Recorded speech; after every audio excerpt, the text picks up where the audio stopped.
Welcome everyone. Glad everyone can join here for Every TED Talk episode 8. We have a fantastic guest here, which is Jonathan Waller from Brooklyn, New York. So appreciate that. So really excited to present today. So Jonathan and I used to work at Variable, which is a startup down in Dallas. And so he really kind of took me under his wing when I just got started coming out of a boot camp and then kind of showed me around Dallas. So welcome, John. Hey, thanks for having me, man. It's good to hop on here. I think I'm, what is this, the eighth one now? So you finally got me in here. Finally, I got you in here. So we got some viewers, and then they'll be asking questions as well throughout the podcast. But what I'll be doing is kind of asking you how you got to where you're at and where you're at now. So kind of tell us a little about your background, what you did before coding, and how you got to your journey where you're at now. Yeah. So I thought about this a little bit prior to joining this, and so you can tell me if I get a little too wordy in my description. But figured if I was in the shoes of someone who was considering joining a boot camp, or maybe is going through it now, or just finished, they'd want to hear from someone else's experience, which obviously is what this call is about. So I'm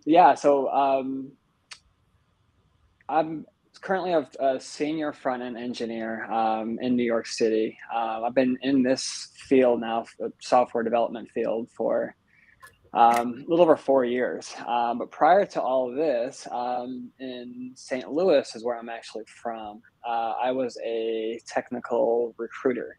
So I was on the other side of all this. So some of your students or whoever sees this, they're probably dealing with some recruiters. I was one of those people.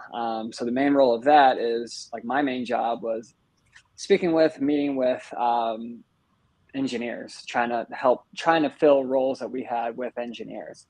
And it was during that time that I found a real appreciation and respect for the field. And, it's not just the money. Obviously, the money is good, but just people telling me about, what it was that they liked about what they did and the impact that they had. And, I was in kind of a sales type role, which is basically what recruiting is. And, you can work really hard and not make any impact, but in this, I was learning that, you build something and you see it immediately. You create something that someone else is using. So it really drew my attention, but I kind of viewed it as I had just missed out on the awesome career. I'd already gone through college. I had my MBA. Didn't really want to go back through another 4 years of school because I didn't see a whole lot of crossover there between business and computer science. So kind of viewed like I missed my chance, and just kept going forward in my career. Moved to Dallas, Texas then with this job. And it was during that time that I heard about this concept of a boot camp. So at that time, boot camps were still relatively new-ish. Again, this was for almost 5 years ago. Mm-hmm. And, now they're a lot more common, they're a lot more accepted, but at the time, it sounded great, but I was a little bit nervous about the idea of it because, I was living down there alone, didn't have any financial support from anyone. So if I was going to quit my job and transition, that's a big move, with that boot camp gap right in the middle where you're not making money. So wanted to make sure that it was the right move for me. So I started, there's tons of free lessons out there that you can take. So I started learning the right code on my own in the evenings. And it really, when I knew that it was time to go for this was when I'd go to work during the day, work my 8 hours, and then I'd be looking more forward to the evenings of, like, getting in and learning the right code more. That's what grabbed my attention. So fast forward, found a boot camp. Dev Mountain is where I went to boot camp. They fortunately had a location in Dallas. So this was an in-person boot camp. It was, I think, about 13 weeks, full stack. So the stack that I was interested in there was React front end with Node, Express, Postgres backend. And I'll just say, like, it wasn't easy for me. I remember sitting by people that just seemed to get it, and it was simple to them. And I felt like, why was I not getting it? I was always someone in school that, like, everything was really easy to me through high school, college, and then this was a challenge. It's probably the most challenging thing I had really run into with learning. And I think it was mostly just because of the pace, right? So a boot camp, like you got to be ready for this, man. It's like drinking out of a fire hose. You got 13 weeks to learn a whole new skill set, and it's learning a new language. And that was tough for me. I'm someone who really needed to have a firm grasp of something prior to being willing and accepting to move forward to the next thing. And you couldn't do that there. One day you learn Redux or something, and then the next day it was a back end table setup or something. So I had to accept that, I was gonna have to work a little bit harder than the person next to me to understand it. So my evenings, and, I committed my whole life in those 3 months to making the best of this. I had already quit my job. And this was what I was going for. So buckled down, busted my ass. And, by the end, I came a long way. And by the end, they had actually asked me to stay on and be a mentor for the following group coming in. So I think I had shown probably more resilience. I don't think I was the smartest guy there, but I think I showed what most people go through in a boot camp, which is like grind through it, and you'll make it. So I was there as a mentor for 3 more months, and during that time, I was reached out to by the CTO of Variable. Variable is was a startup in Dallas, Texas, and he reached out to me and said he had an opening that I may be interested in. And fast forward a bit more, I got the job. So we can talk more about that, but I figured I've talked long enough here. So, but yeah, that was my experience. It was hard as hell for me, but I made it through it, and I'm glad I did. Yeah, absolutely. And so now you're currently working with another coworker that you've worked in the past in Brooklyn, New York. I believe one of the viewers here, he commented, you can see, I don't know if you can see the chat overlay, but Jerry's also from Brooklyn. A lot of the students I work with are from the New York area. Yeah. Chris, met Chris. Jerry's also from Brooklyn. Actually, a lot of the students here had the same kind of struggles in terms of, why is everyone else getting it, but I'm not. So it's that, it's the process, right? You can't really compare yourself to other people, but you have to kind of put your own investment and just focus on what you can do better, right? That's right. Yeah. Everyone goes into it from their own, everyone has their own background. I personally didn't have much coding background. I had did my best to learn the prior 3 months. There were people that I was in there with that had been toying around with this for years, and they finally decided to go to a boot camp. So some of them had such a good grasp of it already, and that was intimidating to me at first. And it felt kind of like, you're competing with other people, and you're not. You're all in this together. Everyone's in this boot camp to make a better life for themselves, and to do something that they want to do. So it's a very individual journey. Like I said, felt pretty bad at it at first, but I got better, and I got better by really focusing. I realized some people have to work or something. Like, I didn't work during that. I quit my job and I went all in. I know some people have to work, so they don't have as much free time, but I fully committed myself to just that. Like I wasn't seeing friends. I wasn't dating, nothing, man. It was me and code for 3 months, and it's just 3 months. And then after that, you got to be ready to interview. So it was well worth that to me.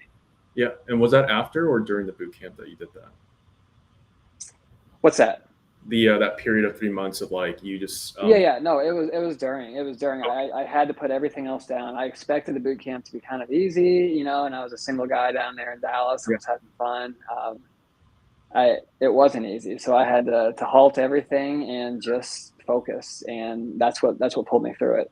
Awesome. And I'm glad that you say that because, as you know, I work with a lot of different students with a lot of different pace. Some, want to take it slow, but some take it fast. But it's not a competition or a race, but rather taking that time to invest in your skill sets now and, doing what you can to really just trust the process. So I want to ask you, if you could do anything different when you were at the boot camp to make yourself accelerate faster, is there any kind of things you would say for that? Yeah. Well, I basically, I had to kind of pause midway through and reassess like how I was going about it, because I was like I was falling behind.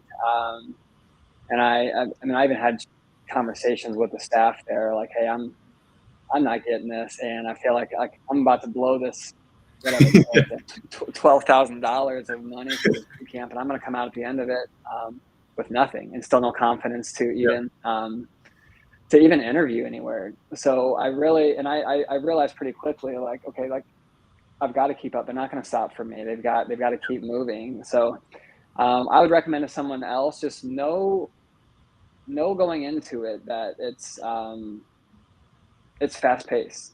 This isn't, if you want a slower pace, you can go to a 4-year college and do that route, but be willing to really focus. That's it for me. Like I said, I just really gave my effort, like 7 a.m. to 10 p.m. for those 3 months, just fully focused and gave everything I had. So that's what I recommend. That's what I would recommend to anybody going through it. Give it everything. So once you're done, then it's time to start interviewing. And, you want to take that information that you took from the boot camp and bring that into your interview. That will help with your confidence for sure. Awesome. And it's all about confidence. That's going to help you really get you to that finish line, right? Not just code alone, but be able to kind of portray that level of confidence and competence to really get you there. So really appreciate definitely. One thing I want to ask about in today's kind of relevant topics, I'm sure you're aware of kind of like the market right now with the bloodbath going on. And a lot of bootcamp students kind of reached out to me saying, hey, there's a lot of fear in terms of like, with the tech bubble kind of doing that thing again. What is your opinion on it? And then what kind of advice can you give on students on that? Yeah. So, I mean, it is a scary time, right? Like you're hearing about all of these layoffs, but if you really look at the true numbers, these companies just staffed up tremendously. So even with these layoffs, they're still way up in numbers. They still hired a ton of people this past year and a half or so, whenever everything was booming and life was good. So they had to scale back a little bit just because their numbers weren't showing well in the stock market. That's all it is. It was just about they blew their budgets and they weren't making enough because of the economy right now. They weren't making enough money. So their easiest way to cut costs and show more profit, it was by cutting staff. But they still need these people. So I understand it can seem scary, but they will all start hiring again really soon. So when I was in recruiting, we knew, I mean, it was well known that the end of the year is the worst time. It's not a good time for finding jobs because companies' budgets have been blown.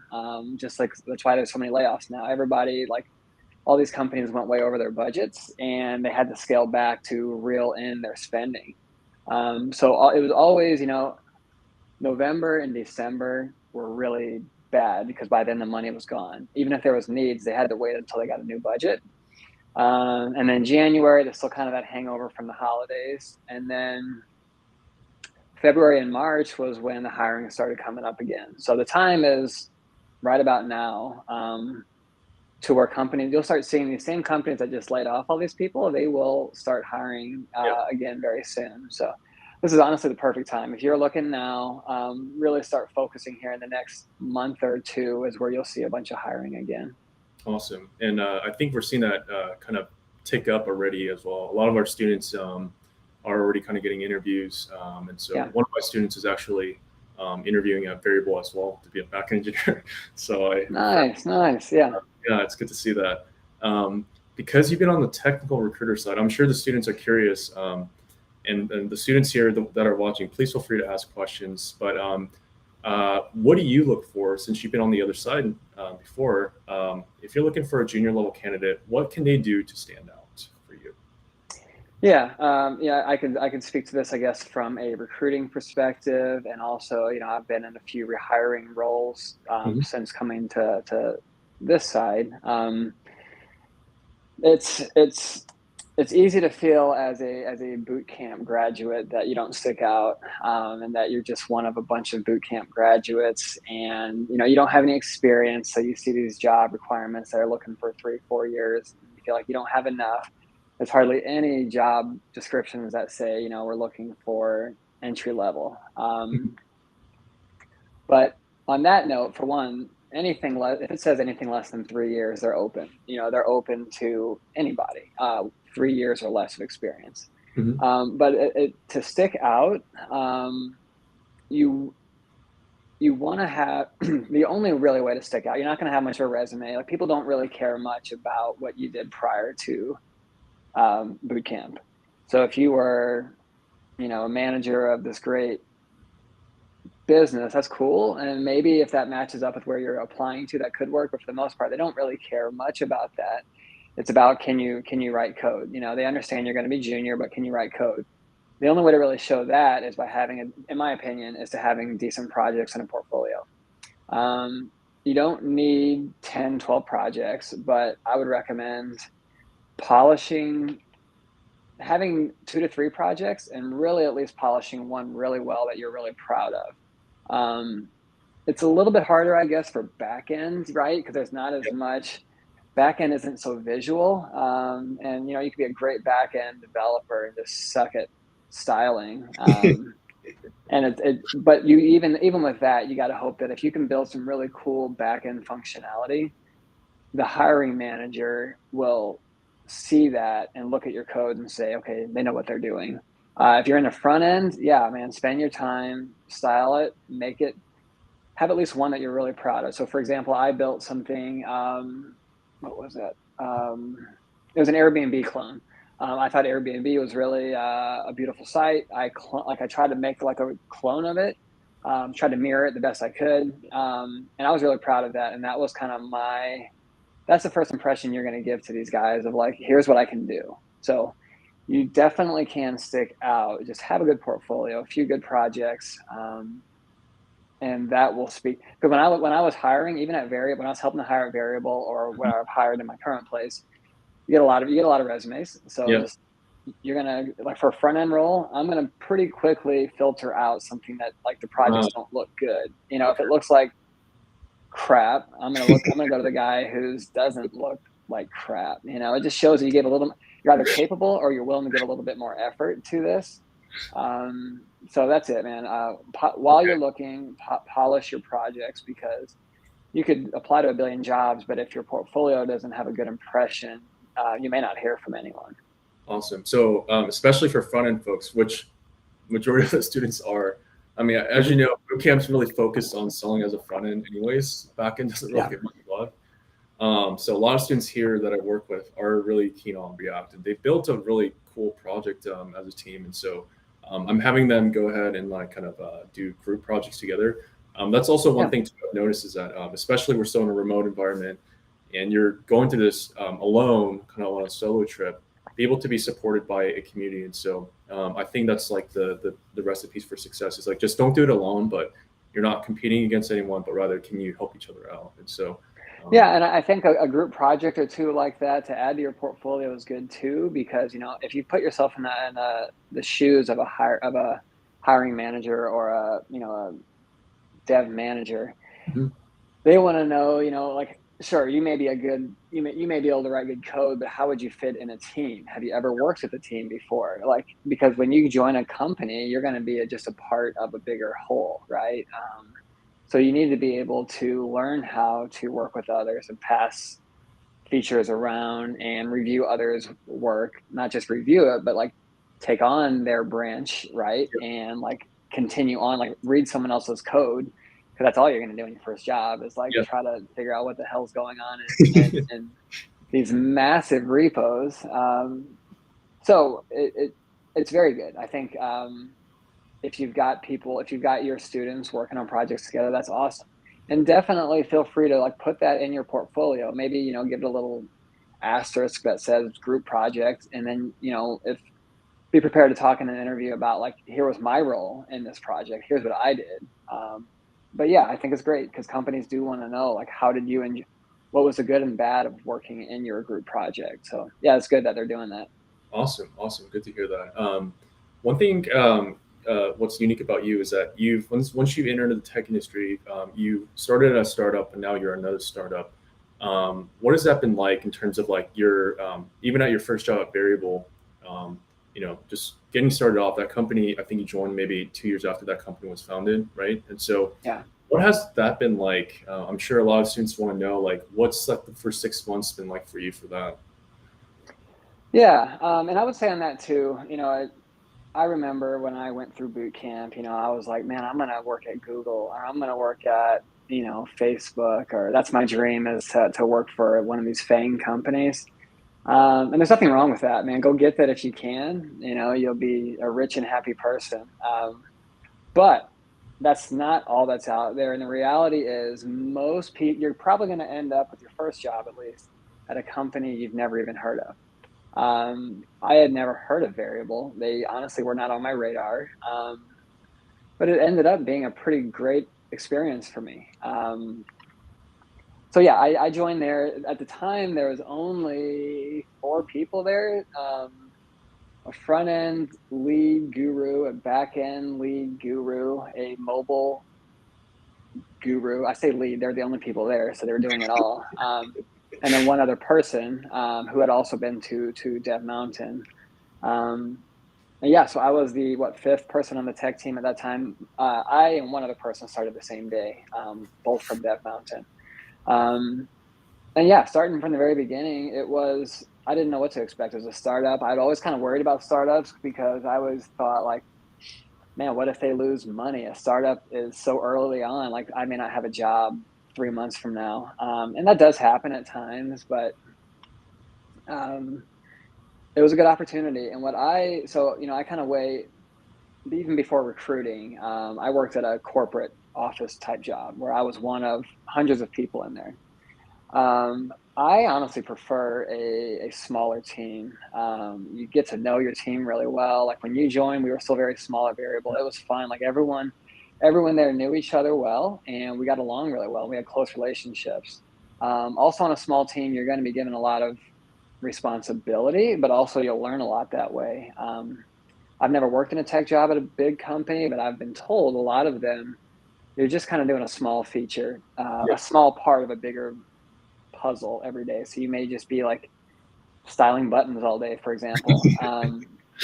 That's just not for me. I wanted to really build stuff, and you'll get that at a startup. At a startup, you get thrown in there, and I was thrown in there from day one. You were too at Variable. Day one, like they want you slinging code, like writing code, and it's scary and overwhelming at first, but it's the best way to grow quickly. And like Yeah. we grew really quickly, and you left there and got this great job. So don't be scared of startups. They're the ones also who are going to take a chance on you. A lot of times, startups, small companies, they will take a chance on someone out of a boot camp because they're not picky. As long as you can write code, like they'll give you a chance. Yeah, I 100% agree because they're taking a risk on you, but you're also taking a risk on them. It's like a two-way, Yeah, like a two-way street.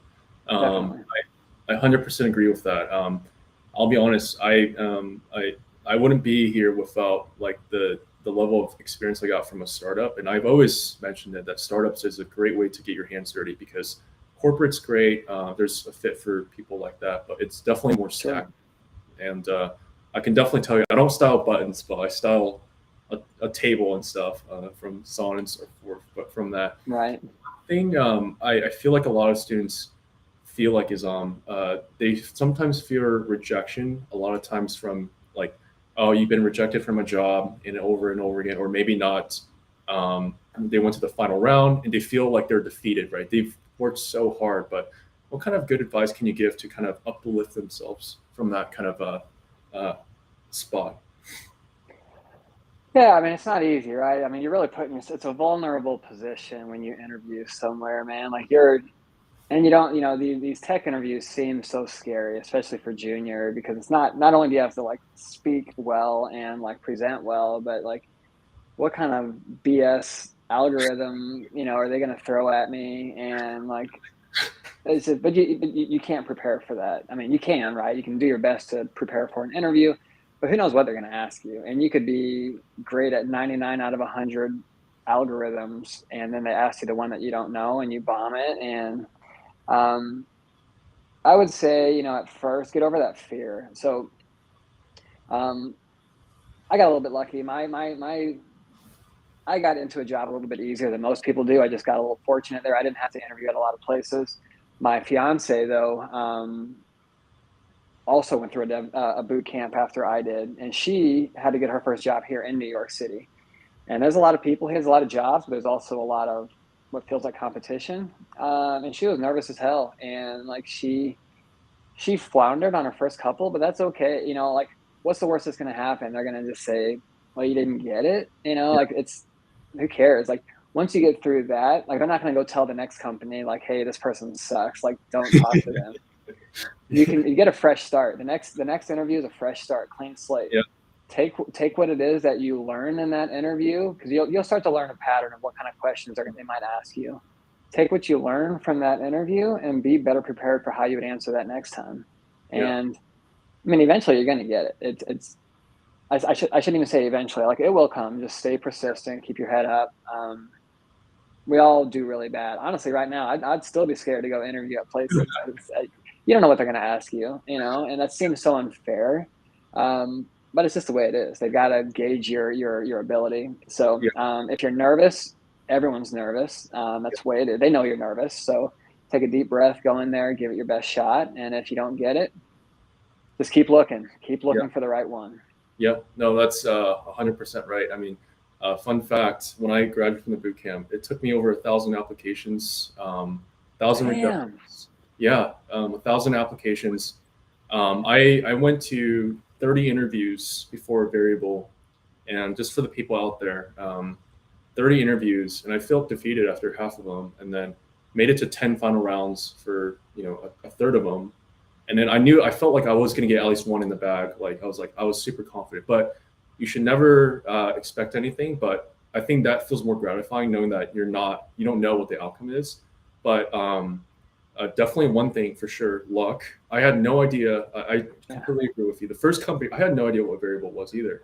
I was like, I had to make a commitment to move down to Dallas. I mean, that was a huge transition.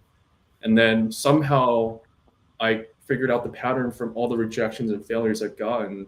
And I didn't let emotions, and of course emotions get to ride with you, but I let all that set aside, but really just tried my best, like you said, and just went in there. And that after a certain repetition, you're going to get it. And so I 100% agree with that. And absolutely. Some of it is luck. You don't know who you're going to meet, man. Some of these hiring managers are just jerks, and they, and you may know immediately, like, this is not going to go well. Like they're not going to like me, and okay, so what? But you got to keep trying, because you got to find the one where it does go well, and maybe someone sees your potential beyond your current ability. And there's a lot of those positions out there that they're willing to take a chance on you if you show. Honestly, man, aside from your ability, like you got to go in there with a smile and a good personality, because if you come across, like, because they're going to get together after their interview, right? The team they're going to say, what do we think about this person? And the feedback very well may be like, they're kind of green, right? They don't know that much, but man, they seemed excited about learning, and they seemed excited about this position, and I feel like they could grow into it. Most companies will hire that person over the person who may be awesome, even as a junior, may be really good technically, but if they come in with a bad attitude or arrogant or just not very personable, the feedback on that person is going to be, well, they're very capable, but we don't want them on our team. They're not going to be easy to work with. So that's a part of it too. Go in with a smile, a good personality, be excited. That's it. I mean, like I said, my fiance, she's gotten a lot better. She wasn't great when she came out, of boot camp, but she has a big smile and a big heart, and I think companies saw that in her and wanted to give her a shot. So she had a handful of interviews and got a few offers, and she's been doing this for a year plus now, and she's gotten a lot better. So that's it. You know what they say, you can teach someone any kind of skill set, but personalities, you can't teach that. And so that goes a very long way. And as I look to hire people, hopefully very shortly here, I'd rather work with someone that might not have the competence or where I want them to be, but if they're wanting to adapt and learn, I'd rather hire that person than maybe and someone that knows everything, and that's not who I want to work with. That's going to cause some conflict.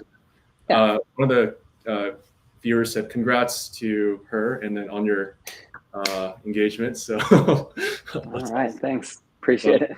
That's really awesome. And to really wrap this up there, John, what's one golden piece of advice you can give the students that are watching this and are just out of a boot camp? And what kind of golden piece of advice can you give just based on your experience so far? Yeah, good question. Great question. I wish I had thought about this in advance. I'd have a really damn golden piece of advice.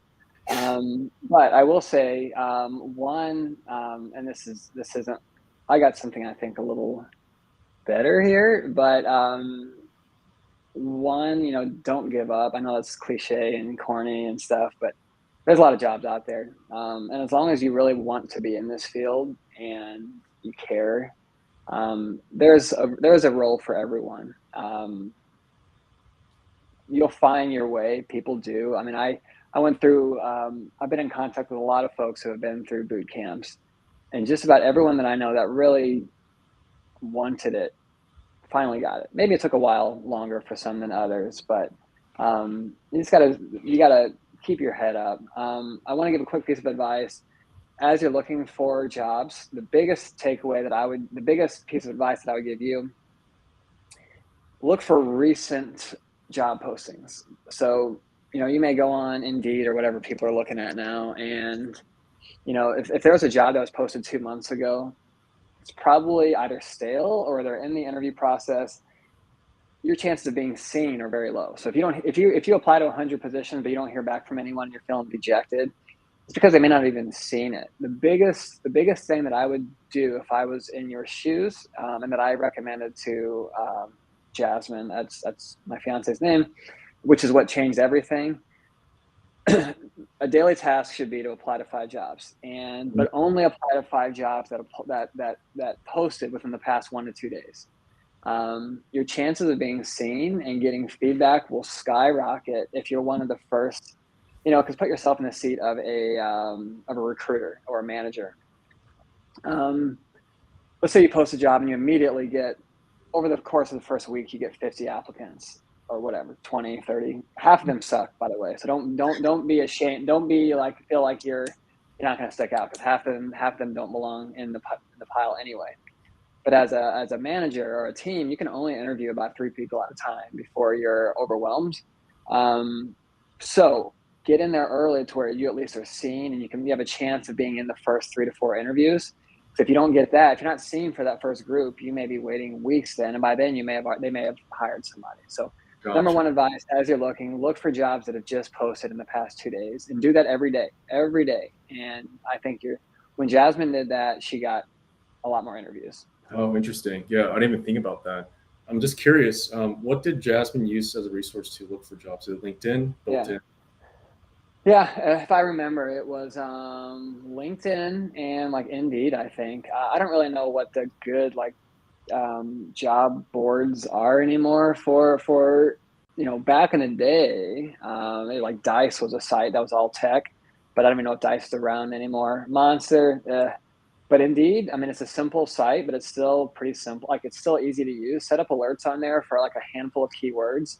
So if you're a front end dev, web developer, front end developer, web engineer, front end engineer, React, just put in a list of keywords, and they will email you every day the most recent jobs. So then from there, just pick the ones that you like and apply to them. Yep. Spend an hour in the morning applying, and then you'll feel good you did something that day, and then you can spend the rest of your day. LinkedIn's another one. LinkedIn's becoming pretty good for jobs. So you can certainly use LinkedIn too. But I think she found all of her jobs in New York through Indeed. I think maybe LinkedIn too. Okay, awesome, fantastic. And so one question from the viewer is Joseph says, since you're in kind of the blockchain industry, what are the skills needed to have in blockchain industry to be a front end engineer or back end engineer? Yeah. So when you talk about back end, so in blockchain, crypto, Web3 world, not as much back end, what the hell do you guys even use back there? SQL and that stuff. It's more, and this is me not being a back end guy these days. So, but it's contracts. So everything you're writing, you're writing what's called contracts. And the language that's used to write that is Solidity. So if you're looking for backend, there was a site that I picked up called, or that people are aware of, called Crypto Zombies, I think. Check that out. That will give you a good tutorial on how to write contracts in Solidity. From a front end perspective, it's a lot simpler. I still write 90% of my code that I write is still React. Just it's mostly all what you call Web 2, right? It's Web 2, which is modern web, and then Web 3 is this futuristic thing. I still, almost all of my code is still written in just pure React, with a little bit of this Web 3 sprinkled in, which is really just being able to like connect your React code to Solidity. Kind of hard to find really good documentation on that, but if you do something like Crypto Zombies, or by now they may have other good sites out there too, it'll walk you through. It'll give you a good tutorial on getting your feet wet in that space. And I would just build a little project in that, add that to your portfolio, and the crypto market will turn around. Like right now, it's in the gutter for sure, but it will be back. And when it's back, there will be a ton more blockchain companies looking to hire. And if you've got some Web3 or Solidity experience, they'll be looking for you. So when we were looking to hire more people in the past, we're not now, I'm sorry. When we were looking to hire people, it was hard as hell to find people. So have a little bit of experience, because it's so new. So you don't have to have 5 years of Solidity experience, because it wasn't around I mean, technically, I guess, but for the most part, it wasn't around 10 plus years ago, right? So you can get in with just having learned it yourself. And a lot of these crypto DeFi companies are startups. So you can latch on there and take a ride. It's a wild world, that crypto world. But yeah, if you like that, get yourself ready now, because I think it'll start turning back around at some point. Yeah, I'm a believer in that too, that even the tech industry is not avoidable of a cyclical kind of downturn. Right. And so Right. this is a long-term period. So best thing you can do is just strap down, focus on what's most important, which is investing in your skill sets, and really just be patient. Great things take time. I say that all the time. And one piece of advice I like to give is what Jonathan, you had a home runner on it, is pick up skill sets that no one wants to pick up. I know everyone wants to do React, and it's everyone's doing that, right? But try and pick up maybe Solidity or something that is more or less common, because, again, it's about playing chances, right? Like job market, it's not purely about all your personality and of course your technical knowledge, but luck plays into a part. And so do things that less people are doing or don't want to do. I think there's a good pocket of opportunities there as well that you can see. Yeah. And, I would say one last thing, because I know, it's a dejecting feeling early on. It's like this club that you're trying to get in, and you're standing in line, and, the bouncer's there, like, you can't get in, loser. And it's really hard to get into this club of development. But this is the hardest it'll ever be. So after your first job, everything will get so much easier. Get a year of experience in this field. Like, don't be super picky. I don't think, man, like, don't go into something that you really don't want to go into, because then you kind of get siloed into that direction. But get in, get your feet wet, get that experience on paper. Because what's the biggest hurdle right now to getting hired right now is companies you don't have any experience, right? So they don't know if you can do it or not. Get in somewhere, learn, grow, and then if you hate what you're doing, I'd recommend 6 months. I'm sorry, that's the Tony way. I'd recommend a year to really, really get a good grasp. But you can do it in as early. If you really hate where you're at, you can find something else in 3 to 6 months. That's a better fit for you. And by then, now companies know, hey, okay, someone else hired you. You've done good enough to hold on for 3 or 6 months. Okay, we trust a little bit better that you can be hired. So it'll never be as hard as it is today, going forward after your first job, guaranteed. Yeah. And if you can survive this one, I mean, you're ready for the next roller coaster ride, right? I mean, this is going to be the only time that this recession or whatever they call it is going to happen. And so we're going to see this. Yeah. It's the timing that it stinks, right? But these people that are being laid off, you got to realize too, they're not all in your same lane. Like some of the people are senior folks that were getting paid 400 grand at Google. You know, they needed to be laid off because they were all making too much money. But you're not competing with them. They're going to need to hire more junior people to offset the salaries of these super senior folks. So you've got your lane that needs, every good company has a cycle, right? You got to balance senior and junior to balance experience levels, costs, all of that. So don't compare yourself to the senior Google engineer that just got laid off. Like you're in a different lane there, and you've got your own positions that are opening that you will be qualified for that person isn't qualified for. Awesome. Great piece of advice on that. So I think that's all the time we have. So thank you, John, again for getting on to this episode 8. Really appreciate it. I don't know if you can see the chats, but they're really praising you. They learned a lot, really inspirational. If you want to connect with John, I will share his LinkedIn. And so please say thank you to him. And then his LinkedIn's also connected to this YouTube description. So definitely to check it out. But and so Maya and then Joseph, they all said really appreciate it.